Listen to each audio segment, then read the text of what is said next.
मतलब आप सोचिए कि एक पर चार्जशीट दाखिल हुई है, उसके अगेंस्ट में एक ऐसे व्यक्ति को दिखा रहा है जिसके खिलाफ इंडिया में चार्जशीट दाखिल हुई है। इन सब को बस पढ़ना था, स्क्रीन पे जो दिया है वो भी इन्होंने गलत पढ़ा। The first land that Adani group acquired was in 1993। तब वहां पे किसकी गवर्नमेंट थी? कांग्रेस की गवर्नमेंट थी। कि महाविकास आघाड़ी जिसको सपोर्ट कर रहा था, अगर वो आ जाती तो ये रिपोर्ट दिखाता ही नहीं वो। नाउ दिस चक शुमा, इनके बहुत अच्छे फोटोज है एलेक्स सोरोस के साथ में। Alex Soros happens to be son of mister George Soros. उसका और सोरस का तो आप शायद शॉक में चले जाओ। 50 लाख रुपए दिए गए इस व्यक्ति के द्वारा। कांग्रेस के जो लोग हैं वो मोदी के फैन हो गए थे। सी वी हैव प्रूफ। काफी लोगों को फाइनेंशियल इमोशनल नुकसान हुआ और बाद में वो केस जो है वो झूठे साबित हुए। तो साबित हो गया है कि स्क्रिप्ट दी जाती है, वो सिर्फ बोलने के वो लायक बचे हुए।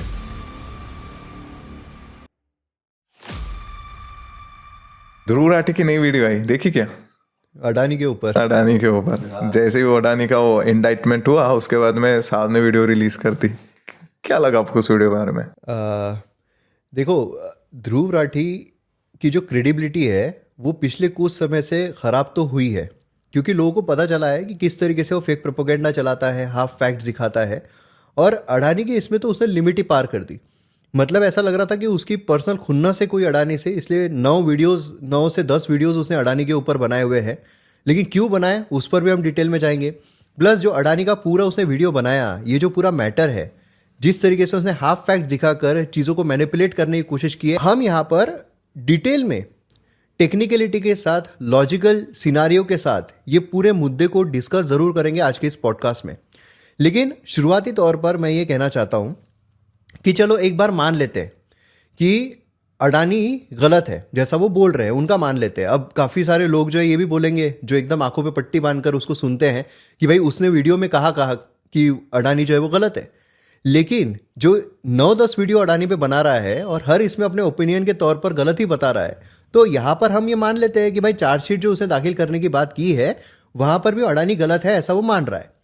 अब थोड़ा अगर हम रिवर्स जाएं तो मुझे आप एक चीज़ बताइए। फॉर एग्जाम्पल, आप ध्रुव राठी हो, ठीक है। अब मैं आपसे कुछ क्वेश्चंस पूछ रहा हूँ कि आपको लगता है कि अडानी गलत है, इसलिए उस पर चार्जशीट दाखिल हुई है। मतलब आपका मतलब यह है कि अगर किसी के खिलाफ चार्जशीट दाखिल हो रही है, कोई ट्रेल अगर मिल रहा है करप्शन का, मतलब वो इंसान गिल्टी है। अब ऐसे सिनारियो के साथ यही अगर हम केस स्टडी ले तो फिर अरविंद केजरीवाल जो है उनके खिलाफ भी चार्जशीट दाखिल की गई है।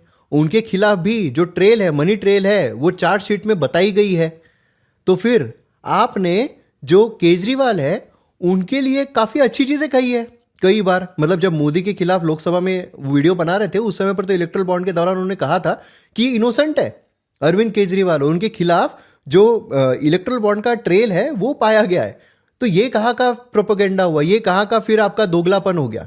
ये तो सीधा सीधा दोगलापन दिखाई दे रहा है। तो जैसे ये आपने ट्रेल की बात की, ये जो अडानी का जो केस है इसमें तो ट्रेल भी नहीं मिला है। इन केस में ट्रेल होने के बाद भी ही इज नॉट रिकॉग्नाइजिंग कि अरविंद केजरीवाल इज गिल्टी 100%। और ये भी वीडियो अगर आप देखोगे, इसमें भी अरविंद केजरीवाल जो है उसके बारे में उसने पूरे वीडियो में, जहाँ पर सिर्फ Modi guilty Modi guilty Modi guilty करता रहा, उसमें उसने बीच में अरविंद केजरीवाल जी को भी डाला और जिसमें उसने पॉजिटिव नोट पर उनको बताया। मतलब आप सोचिए कि एक पर चार्जशीट दाखिल हुई है, उसके अगेंस्ट में एक ऐसे व्यक्ति को दिखा रहा है जिसके खिलाफ इंडिया में चार्जशीट दाखिल हुई है।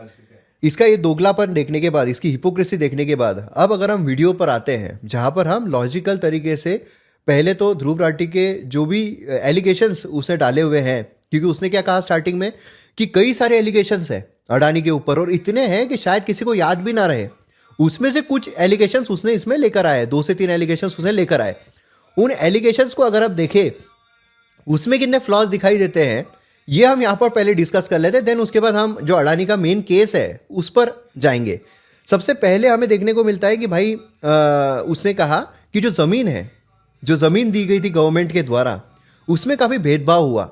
मतलब टाटा की अगर हम बात करें तो 1000 से ऊपर उनको पैसे जो है वो देने पड़े, और वही अगर हम अडानी की बात करते हैं तो 31-32 रुपीज़ जो है इतने उसको देने पड़े थे। मयूर भाई, I am literally confused. I just don't know what is it with this guy. He does this intentionally, consciously, or he just doesn't get it. जो report that he cited of Business Standards, जिसमें ये claim किया जा रहा है कि Adanis were allotted cheapest land in Modi's Gujarat. अब ये statement you see how irrational it is. First of all, it is not Modi's Gujarat. They are framing it as if Modi ruled Gujarat from time immemorial. और दूसरी चीज, they are expecting rates in a big state like Gujarat, land rates जो है similar हो. how can you expect that? और दूसरी चीज, and I will go to the reports जहाँ पे ये क्लेम किया गया है कि सानंद में टाटाज वर अलॉटेड, रिपोर्ट में कहा गया कि 900 रुपीज पर स्क्वायर मीटर. और इन सब को बस पढ़ना था स्क्रीन पे जो दिया है, वो भी इन्होंने गलत पढ़ा. इन्होंने कहा कि 1000 से ऊपर दिया हुआ है. अगर हम स्पेशल वेरिएशन दोनों जगहों पे देखते हैं कि दीज टू प्लेसेस, एक Mundra which is in contention and this Sanand, these regions are 321 kilometres apart. मतलब जो टाटा का जमीन है और जो अडानी को जमीन दी गई है, ये 300 किलोमीटर अपार्ट है. And how could you expect rates at both these places to be same? अब जो जर्मनी में बैठा हुआ है इतनू से वाले कंट्री में, उसको तो रेट सेम ही दिखेंगे. मतलब अगर हम ऐसा देखें भी कि चलो रेट जो है वो अलग अलग है, लेकिन क्या फैक्टर्स है कि रेट्स अलग अलग. I would like to dwell into that too. जैसे first of all, Sanand region is known to be a good zone for agricultural lands. And wherever arable lands are involved, वहाँ पे जो acquisition cost है, they are a bit up on the higher side. But if we see in Mundra में land, arable land है ही नहीं. And land largely in Mundra is barren, desert-like, drought-prone. वहाँ पे agriculture हो ही नहीं सकता, तो farm lands है ही नहीं, तो definitely acquisition cost would be on the lower side. तो देख रहे हैं हम कि लैंड का जो कंपोजिशन है वो भी डिफरेंट है, लैंड फॉर्म्स डिफरेंट है, टेरेन डिफरेंट है. सो ये कॉस्ट पे इंपैक्ट नहीं करेगा क्या? And then another fact which adds up to the cost of a land is its development and connectivity. Sanand is comparatively well developed and well connected than Mundra. वहाँ पे तो connectivity, road development कुछ था ही नहीं. And उसके बाद में भी हम देखते हैं कि व्हाट वो शायद वो जंतरी रेट्स बोलते हैं गुजरात में, the ready which loosely translates to ready reckoner rates. Ready reckoner rates in 2005-06 for Mundra region was around 50 rupees, 50 to 60 rupees. And जब हम देख रहे कि 32 रुपीज़ मतलब ज़्यादा डिफरेंस तो है ही नहीं. क्यों मैं बोल रहा हूँ कि ज़्यादा डिफरेंस नहीं है? बिकॉज लैंड कितना लिया अदानी ने? 15,000 acres of land he purchased. And in जो बाकी कंपनीज का वहाँ पे इंस्टेंसेस दिए, सबका मिला के 5,000 भी नहीं हो रहा है, तो मेरे हिसाब से 3-4 हज़ार हो रहा होगा. तो जब क्वांटिटी इतनी सारी है तो रेट्स तो थोड़े बहुत वैरी होंगे, बहुत सारे होंगे, क्योंकि 15,000 एकर्स इज नो जोक. तो अब जो अडानी की जो केस है, अडानी की केस में जो मुंड्रा रीजन है वो एक स्पेशल इकोनॉमिक जोन है. I don't know why he doesn't count it. And timeline, आप बताओ कि हम कोई लैंड लेते हैं 5 years back, if we purchased a land, we sold it, we are intending to sell it now, तो उसके रेट्स बढ़ते कि नहीं बढ़ते? नाउ ये जो लैंड जहाँ पे बोला जा रहा है कि Modi's Gujarat, I want to dwell deeper into this, क्योंकि the first land that Adani group acquired was in 1993. तब वहाँ पे किसकी गवर्नमेंट थी? कांग्रेस की गवर्नमेंट थी, और 4 डिफरेंट चीफ मिनिस्टर्स इन्वॉल्व थे ये पूरे एक्विजिशन प्रोसेस में, इफ वी सी. और पूरे प्रोसेस में मोदी जी ने 5,000 एकर्स की लैंड दी है. एंड मोदी जी को अडानी ग्रुप ने रिक्वेस्ट किया था 10,000 एकर्स. अगर इतने ही अच्छे दोस्त है तो 10,000 एकड़ भी दे देते, पूरा गुजरात ही दे देते. लेकिन he has given only 5,000 acres of land. तो 15,000 एकर्स ऑफ लैंड में से सिर्फ एक पार्ट मोदी जी दे रहे हैं. मतलब बाकी जो है वो कांग्रेस गवर्नमेंट भी इन्वॉल्व थी. राइट. तो जो यहाँ पर रेट्स की बात की जा रही है, ये काफ़ी पहले से एक्विजिशन का काम चल रहा था, जहाँ पर कांग्रेस गवर्नमेंट भी इन्वॉल्व है और मोदी की गवर्नमेंट जो है, मतलब बीजेपी भी इन्वॉल्व है. लेकिन इस पूरे सिनारियो को मोदीज गुजरात इस तरीके से कह दिया गया. अब हमारे respected renowned leader of opposition, उन्होंने क्या बोला था कि ये जो इनको लैंड दिया है अडानी को, ये वडोदरा के लैंड के इक्वल है. लेकिन वो उससे आधा ही है। 15,000 एकर्स की लैंड जो है अगर हम देखेंगे टर्म्स में तो आधा ही है। और हम ये देख पा रहे हैं कि जो मुंड्रा रीजन, जहाँ पे अडानी ने खुद एक स्टेटमेंट में कहा था कि हम ये जब ये लैंड में इन्वेस्ट कर रहे थे तब there was no investor who was ready to invest in this piece of land, क्योंकि हमने देखा कि ये लैंड कैसा है, it's almost a dry land और कच्छ डिस्ट्रिक्ट में, कच्छ डिस्ट्रिक्ट की टोपोग्राफी आपको भी पता है। तो तब इन्होंने इन्वेस्ट किया था और अभी इसका क्या हुआ है, 155 मेट्रिक टन्स ऑफ जो है वो ये मेट्रिक टन्स ऑफ कार्गो ये अकेला पोर्ट हैंडल करता है। I think 35% of India's cargo is handled by this port alone. और उसके बाद में यहाँ पे रोड्स बने, रेलवे कनेक्टिविटी, कितना कुछ डिफरेंट यहाँ पे हमको देखने को मिला है। एंड इफ गवर्नमेंट की बात करें तो गवर्नमेंट में उस समय भी, क्योंकि इसके इकोलॉजिकल कंसिडरेशंस कंसिडर करते हुए जो लैंड अलॉट किया था वो 51% ही दिया है, जो SEZ के लिए जो लैंड दिया था स्पेशल इकोनॉमिक जोन के लिए, उसका सिर्फ 50% ही दिया। Why? Because they were thinking कि इससे जो एनवायरनमेंट का जो नुकसान है वो हो सकता है। तो उसी समय गवर्नमेंट ने उसके बाद में भी उन्होंने उस चीज़ को जो है रोका, इस डेवलपमेंट को रोका। और अभी नए 2 बिडर्स हैं, नए बिड्स तो काफ़ी स्क्रूटिनाइज करके अलॉट किए जा रहे हैं। तो जहाँ पे अडानी इन्वॉल्व नहीं है वो अभी भी अनडेवलप्ड है। आप वो लैंड को इस लैंड से कंपेयर करो, उन दोनों की इकोनॉमिक वैल्यू निकालो, डेवलपमेंटल वैल्यू निकालो। सो ऐसा तो है ही नहीं कि गवर्नमेंट ने कुछ नुकसान कर दिया। अगर हम पूरा निकाले कॉस्ट बेनिफिट एनालिसिस तो डेफिनेटली विल सी कि गवर्नमेंट को फ़ायदा ही हुआ इस चीज़ का, पूरे डील का। मतलब अगर मैं इस सारी चीज़ को समराइज करूं तो जो उसने पहला मुद्दा उठाया कि भाई ज़मीन जो है वो उसमें पार्शलिटी की गई, टाटा को ज़्यादा रेट में दिए गए और अडानी को कम रेट में दिए गए, जबकि जो ज़मीन है उसमें बहुत ज़्यादा फ़र्क है। एक बैरन लैंड है और एक उपजाऊ ज़मीन है जहाँ पर चीज़ें करना काफ़ी आसान हो जाता है। तो इससे हमको ये समझ में आता है कि जैसे हमने लास्ट वीडियो में देखा था कि ध्रुव राठी के जो भी वो बोलता है, जो वीडियोस बनाता है कंप्लीटली बीजेपी के अगेंस्ट में और बाकी अपोजिशन के फेवर में, क्यों वो वर्क नहीं करता है इलेक्शंस के दौरान? क्योंकि जो मेन मुद्दे हैं, जैसे हमने डिस्कस किया था कि छोटे छोटे मुद्दे अलग अलग डिस्ट्रिक्ट में, अलग अलग कॉन्स्टिट्यूंसी में अलग अलग होते हैं, जो ये कंसिडर नहीं कर सकता क्योंकि वो दूर बैठा रहता है। और उसी तरीके से यहाँ पर भी पता चलता है कि न्यूज़ हेडिंग पढ़ के सिर्फ आप कंसिडर नहीं कर सकते कि वहाँ पर ज़मीन अलग है, यहाँ पर ज़मीन अलग है। आपको अगर भारत के ऊपर कमेंट करना है, भारत के ऊपर कोई राय देनी है, भारत में सही क्या है गलत क्या है, आपको भारत में आकर एक बार देखना होगा कि क्या चल रहा है क्या नहीं। इसलिए हम उसको इनवाइट करते हैं कि भाई आ यहाँ पे भारत ज़रा घूम, और हो सके तो हमसे डिबेट भी कर ले एक बार। वो तो करेगा नहीं क्योंकि फट्टू है, वो स्क्रिप्ट लेके घूमता है। और यही में अब इसके आगे उसने दूसरा जो एलिगेशन लगाया वो CAG के इस पे लगाया है कि मतलब जो CAG है 58.64 करोड़ जो है वो रॉन्ग क्लासिफिकेशन बेसिकली दिया गया है ना, जो फॉरेस्ट लैंड है उसका। देखिए, अगर हम इस लैंड की, स्पेसिफिक लैंड की बात करें, जो लैंड इन क्वेश्चन यहाँ पे 58 करोड़ वाला है, वो लैंड भी मुंड्रा के अराउंड ही है।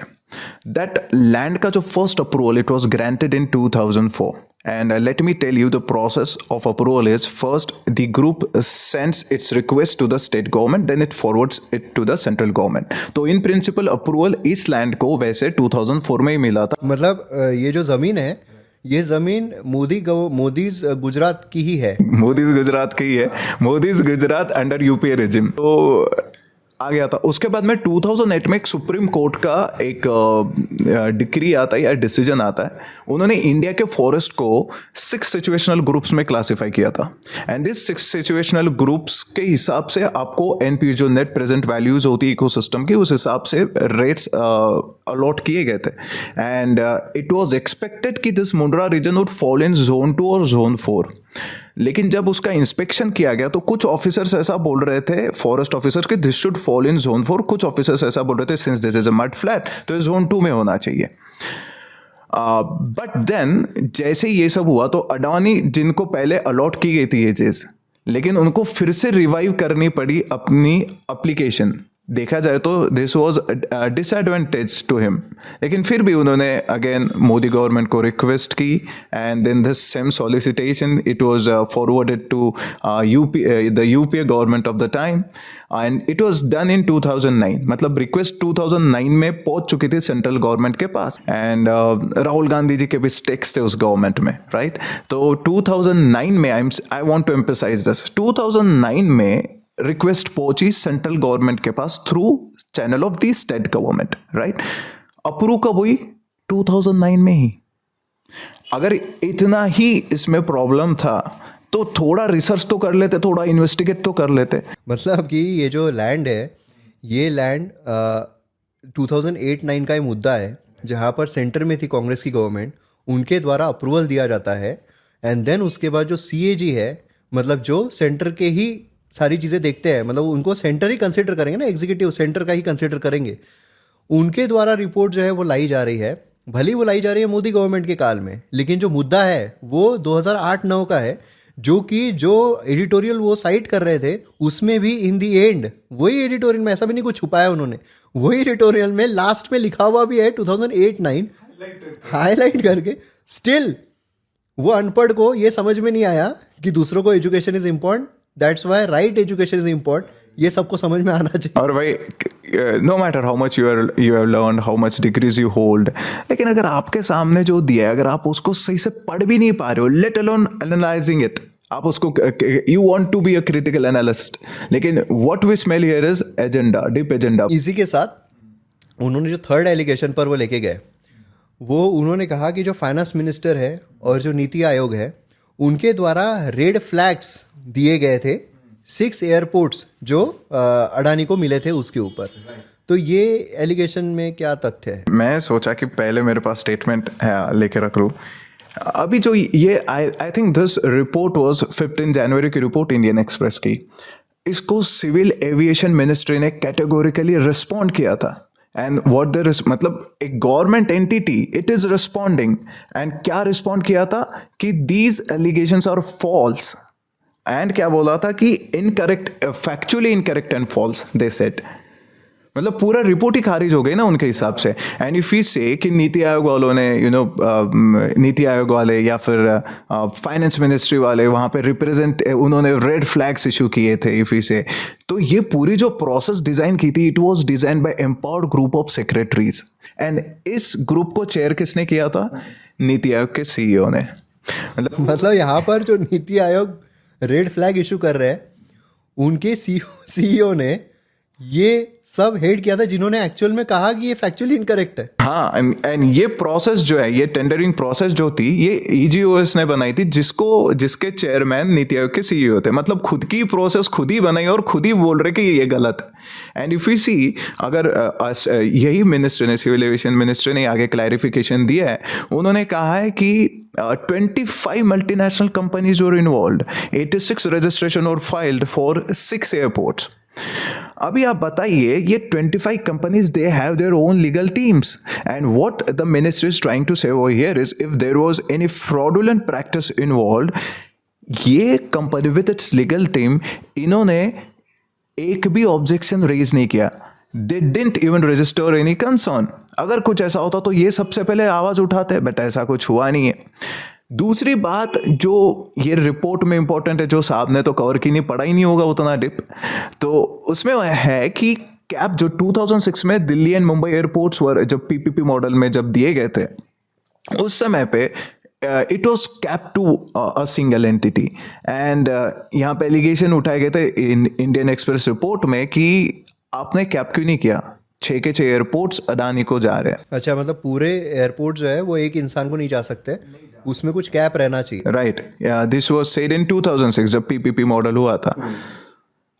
और ये मुद्दा ध्रुव राठी ने उठाया ही नहीं उठाया, but it is mention in this report.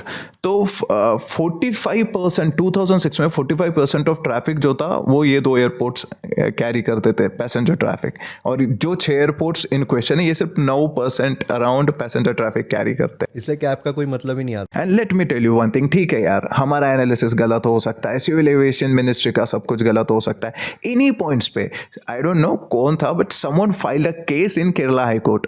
अब केरला में तो बीजेपी गवर्नमेंट भी नहीं है, मतलब यही सारे चीज़ों के ऊपर, इन्हीं सारे पॉइंट्स के ऊपर केरला हाई कोर्ट में जब केस फाइल की गई, what did Kerala high court do? Squashed it.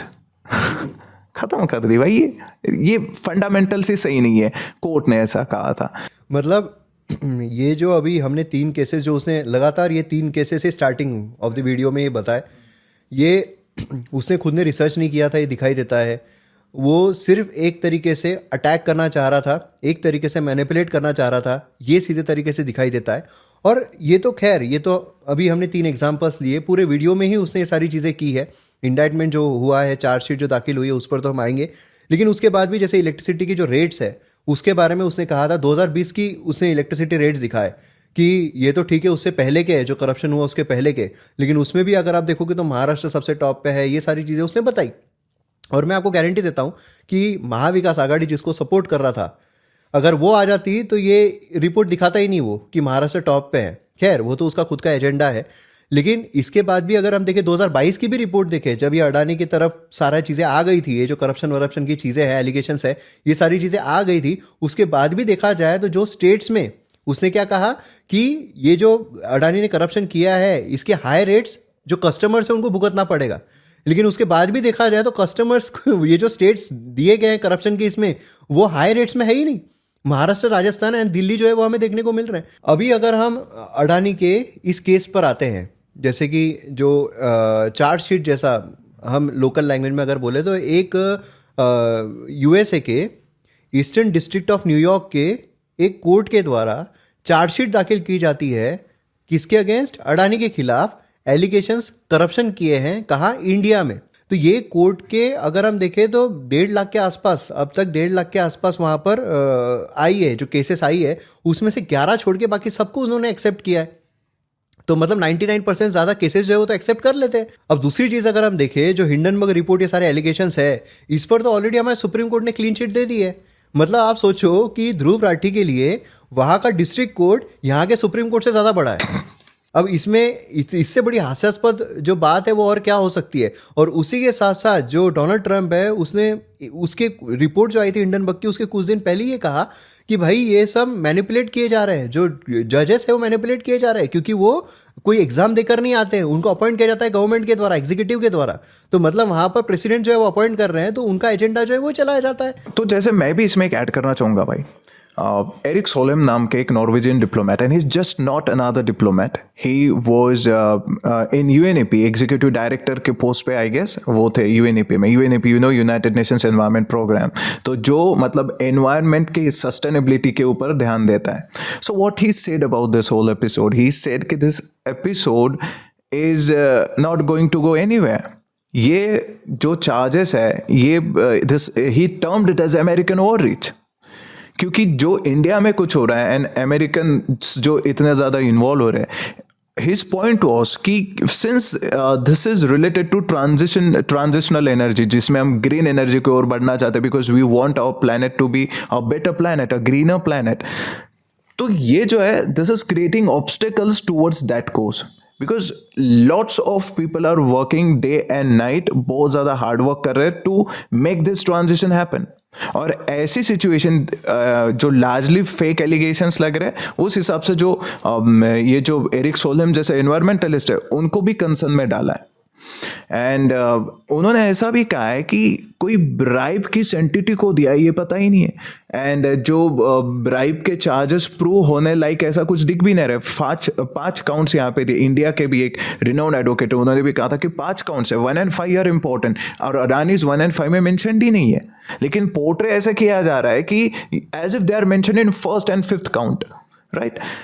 उसके बाद भी I would like to add one more person, एक एस इन्वेस्टर है जिनका नाम है मार्क मोबियस। उन्होंने तो इस पूरे एपिसोड को ही टर्म्ड इट एज फ्रिवोलस। मतलब ये पूरा जो केस है, ये इन्वेस्टर्स के पैसे से धोखाधड़ी हुई है, इसी पर बेस्ड है, और एक इन्वेस्टर खुद कह रहा है कि ये सब बकवास है। या and he is trying to say कि when Trump would return to power, उस समय क्या हो जाएगा, all these cases they would fade away. तो ये जो मेन मुद्दे पे अगर हम आए, तो ये क्यों इतना हमें देखने को मिल रहा है? अभी हम पर्टिकुलर्स में जाते हैं इस केस के।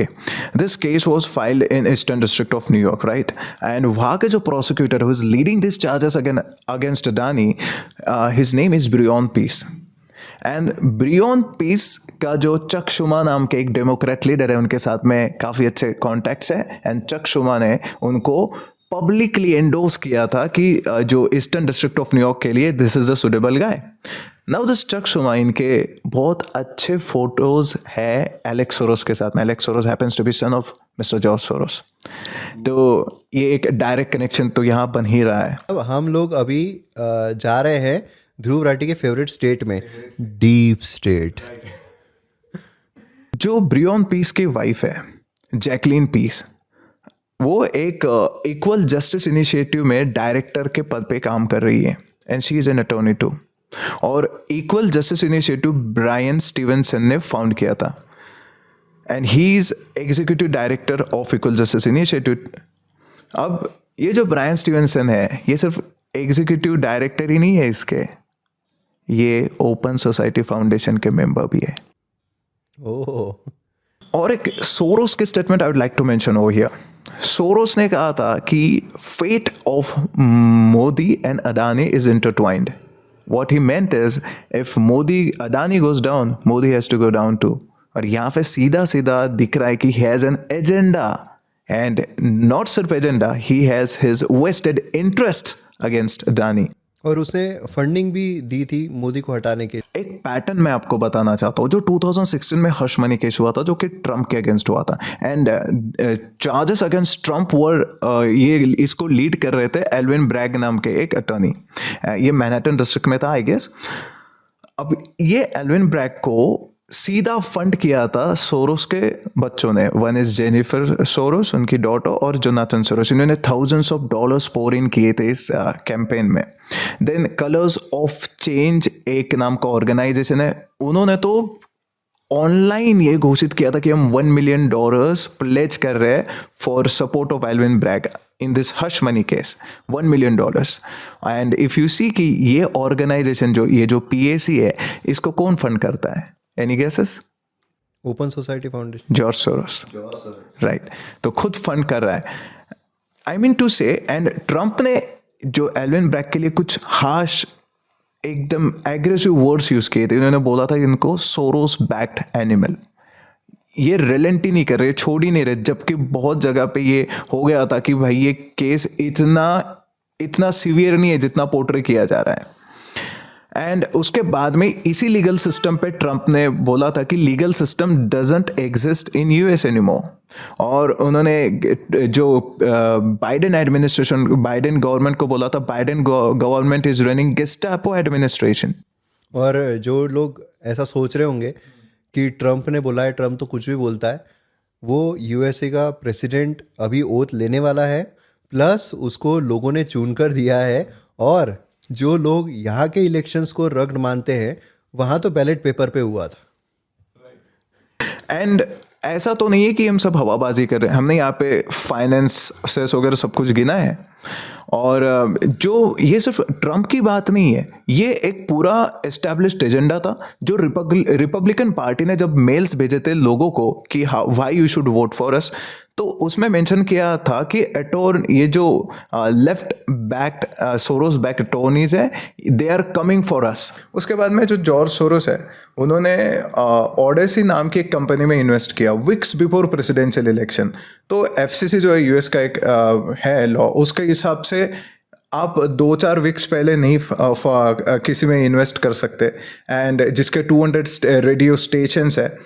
उसके बाद में ये भी आता है कि जो नेशनल सिक्योरिटी की स्क्रूटिनी होती है, which goes on for like months and years, वो हुई नहीं जॉर्ज सोरोस के इसमें. एंड ट्रम्प वाज सेइंग कि इसके हिसाब से that is why he said कि Biden government is running Gestapo administration. Gestapo जो था वो नाजी जर्मनी का एक पुलिस हुआ करता था, विच वॉज वेरी इनफेमस. तो ट्रम्प ने वहाँ की ये सब जो सिस्टम है इसके साथ में कंपेयर किया था. एंड इवन रिपब्लिकन पार्टी का भी यही एजेंडा था. जब उन्होंने वोट्स मांगे थे, तो जो ईमेल्स में यही सब लिख के आया था कि they are coming for us who Soros funded attorneys. तो ये एक एस्टैब्लिश्ड एक पैटर्न वहाँ पे देखने को मिला है. And this same pattern, almost same pattern is being followed in Adani's case, don't you think? 100%. और ऐसा आपको नहीं लगता कि जैसे वहाँ सोरस जो है, उसके वजह से लिंक तो मिल रहे हैं, जैसा आपने इतने सारे लिंक्स बताए, तो लिंक तो मिल रहे हैं कि किस तरीके से अडानी के पीछे सोरस पड़ा हुआ है, और जो भी सोरस फंडेड ऑर्गेनाइजेशंस हैं, एनजीओज है, उसके थ्रू अडानी को प्रॉब्लम्स क्रिएट किए जा रहे हैं। अब अगर हम देखें इंडिया में भी, तो अडानी अडानी बहुत ज़्यादा चिल्लाया जा रहा है, अडानी चोर है, और उसको प्रिवेंट किया जा रहा है मोदी के द्वारा। तो मोदानी मोदानी इस तरीके से एब्रिवेशन जो है वो अपोजिशन के द्वारा दिए गए। हालांकि बीजेपी इनकी सबकी बाप है इन सब चीज़ों में। उन्होंने जो निकाला गांडोज सीरियसली गांधी उसका, और सोरस का तो गांडोज जो है ये निकाला गया है। और इसमें भी अगर हम देखें ये क्यों निकाला गया, क्यों कहा जा रहा है कि राहुल गांधी और सोरस जो है वो मिले हुए हैं, एक एजेंडा जो है उसके तहत काम कर रहे हैं। अब देखिए, एक ऑर्गेनाइजेशन है राजीव गांधी फाउंडेशन। अब राजीव गांधी फाउंडेशन जो है ये स्थापित कब हुई थी? 1991 में, ठीक है, मतलब आप समझ लीजिए 1991, काफ़ी पुरानी ऑर्गेनाइजेशन है। इसका ऑब्जेक्टिव क्या है कि भाई एजुकेशन जो है वो प्रोवाइड करना, लाइवलीहुड प्रोवाइड करना। अब आप मुझे बताइए कि भाई कांग्रेस की सरकार इतने मैक्सिमम टाइम पीरियड में इंडिया में रही है, तो उनके एनजीओ को इस तरीके की चीज़ें देने की ज़रूरत क्यों पड़ रही है? आप सरकार का काम है ना ये सारी चीज़ें देना, और आप सरकार में हो, ऐसे एनजीओ की जरूरत बनाने की जरूरत ही क्या? ज़रूरत ही क्या है? अब इसमें भी खास बात क्या है कि इनको फंडिंग कौन दे रहा है? ये जो एनजीओज है इनको फंडिंग कौन दे रहा है? तो उसमें एक जो व्यक्ति है फंड देने वाला, एक जो कंपनी है उसका नाम है नविराज स्टेट। अब ये सिस्टर फर्म है किसकी? तो गीतांजलि इंडिया की ये सिस्टर फर्म है। ये किसकी है? तो जो फिजिटिव ऑफेंडर है मेहुल चौकसी, उसकी। और इतना ही नहीं, अभी जो अगर मैं आपको बताऊं एक इंसान का नाम जिसने फंडिंग दी है, तो आप शायद शॉक में चले जाओ। 50 लाख रुपए दिए गए इस व्यक्ति के द्वारा, और इस व्यक्ति का नाम है जाकिर नायक। उसमें जो कांग्रेस है उन्होंने कहा है कि भाई ये जो पैसा है ये वापस दे दिया गया था, लेकिन जाकिर नायक ने इसको डिनाई किया, नहीं नहीं ये पैसा जो है वापस दिया नहीं गया, ये पैसा उसने दिया है 50 लाख रुपए। तो मतलब आप ये चीज़ सोचिए कि क्यों यहाँ पर जो मुस्लिम एजेंडा है उसको प्रमोट करती है कांग्रेस गवर्नमेंट। दूसरी एक चीज़ मैं आपको बताता हूँ, ये तो ठीक है, ये तो एक पार्ट हो गया।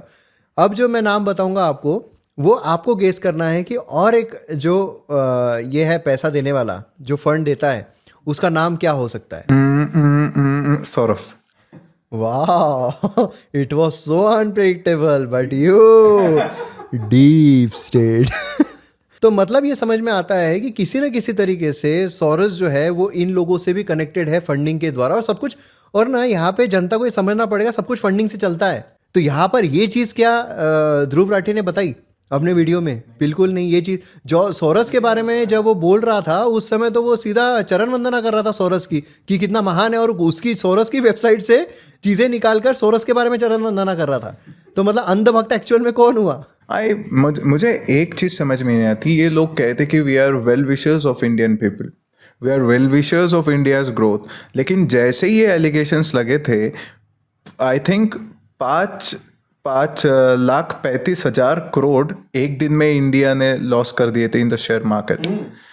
इतना एक साल का बजट होता है हमारा, उतना सारा वी लॉस्ट बिकॉज यहाँ पे एक न्यूज़ आ गई थी कि अडानी के ऊपर करप्शन चार्जेस लगे हैं। And I will also like to come to Rahul Gandhi. Rahul Gandhi constantly he is alleging Adani Modi and even Modani.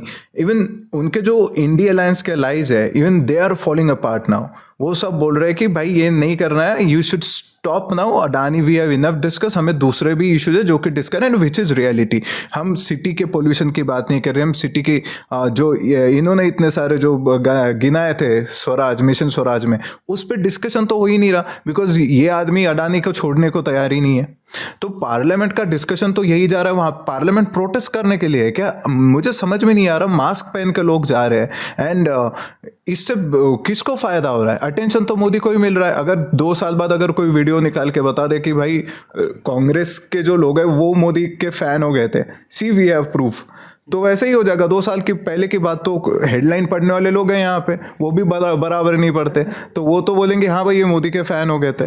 So what my point is कि आप मेन मुद्दे इससे जो है कि ये नहीं समझ पा रहे हो जो सोरोस या फिर ये सारी चीज़ें हो रही है, इसके कारण क्या हो रहा है कि इंडिया का ही इकोनॉमिक लॉसेस इंडिया को बेयर करनी पड़ रही है। नाउ जब आप सेबी की जो चेयरमैन है मैम माधवी बुच, उनको जब आप कटघरे में खड़े कर रहे हो, जो एक रिपोर्ट है जिसको सुप्रीम कोर्ट ने भी उतना लेजिटिमेट नहीं माना, when you consider those charges and level those charges against the regulating body of your own nation, तो उससे आपके देश की क्रेडिबिलिटी कहीं ना कहीं डेंट होती है. हालांकि एक समय बाद इनकी भी बातों के पे उतना कोई ध्यान नहीं देता कि उनको पता है कि ये बेसलेस वो चार्जेस तो हो होते ही हैं. गया है। और मेन बात मैं आपको बता रहा हूँ कि ये जो सेबी के बारे में अपने वीडियो में, अभी अडानी के वीडियो में जो उसने सेबी चेयरमैन के बारे में भी चीज़ें लाई, वो सुप्रीम कोर्ट, आपको क्या लगता है, हम हमारे देश में रहते हैं, कोर्ट में जो केसेस है क्या वो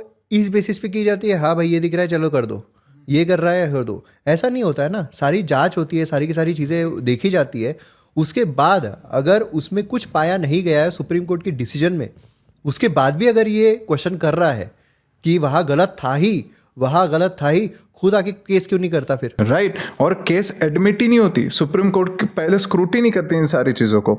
सो माय पॉइंट इज, जब ये चार्जेस लेवल कर रहे थे अगेंस्ट माधवी बुच मैम, तो उसमें ऐसा पाया गया कि 2015 में उन्होंने इन्वेस्ट किया था बॉन्ड्स में. बट ऑफ कोर्स जब उन्होंने वो जो इंडिया की टॉप रेगुलेटरी बॉडी उसको ज्वाइन करने से पहले उन्होंने जो उनकी पोजीशंस थी वो एग्जिट कर दी थी. एंड इफ यूड से कि उनके जो फंड्स है उनके हस्बैंड के नाम पे थे उसी बॉन्ड के अंदर, तो उन्होंने भी अपनी सारी पोजीशन 2018 में क्विट करके फंड्स रिडीम कर दिए थे. माय पॉइंट इज कि 2018 तक के उन बॉन्ड्स के साथ, उन फंड्स के साथ में इन दोनों का कोई रिलेशन नहीं बचा था. हिंडनबर्ग रिपोर्ट 5 साल बाद आती है. एंड यहाँ पे कॉन्फ्लिक्ट ऑफ इंटरेस्ट कहाँ से आ गया जब उनके फंड्स ही नहीं है? सुप्रीम कोर्ट का तो कोई उसमें इन्वेस्टमेंट नहीं था. नहीं, और न्यूयॉर्क का जो डिस्ट्रिक्ट कोर्ट की बात कर रहा है ना, वो जहाँ पे अब सीधा अरेस्ट वारंट निकला है, ये सारी चीज़ें, वहाँ पर भी इतने सारे केसेस जो चार्जशीट दाखिल हुई है और काफ़ी लोगों को फाइनेंशियल इमोशनल नुकसान हुआ और बाद में वो केस जो है वो झूठे साबित हुए. और जो एनर्जी ट्रांजिशन जैसे जो आज की आवश्यकता वाले जो इनिशिएटिव्स है उसमें भी एक ऑब्स्टेकल क्रिएट हो रहा है. सो दिस इज लोगों के लिए, क्योंकि जब क्लाइमेट चेंज के इम्प्लीकेशंस आएंगे ना, and we are not ready with energy transition, तो इसका सबसे पहले अगर किसको चोट बैठेगी तो that would be the general common people of India. तो जब ये ऐसे एनर्जी वाले वगैरह जो सही में एनवायरनमेंट के लिए आवश्यक है, ऐसे प्रोजेक्ट्स में तो भी at least we should be sensitive about. और ये तो अब हाई टाइम हो गया है कि ध्रुव राठी को बिल्कुल भी रिलायबल ना माना जाए. अब इलेक्शन नहीं होंगे, ये कहा था ना ध्रुव राठी ने, कई जगहों पर ये कहा है, अपने वीडियोस में कहा है कि इस बार इलेक्शन होंगे, बाद में इलेक्शन नहीं होंगे.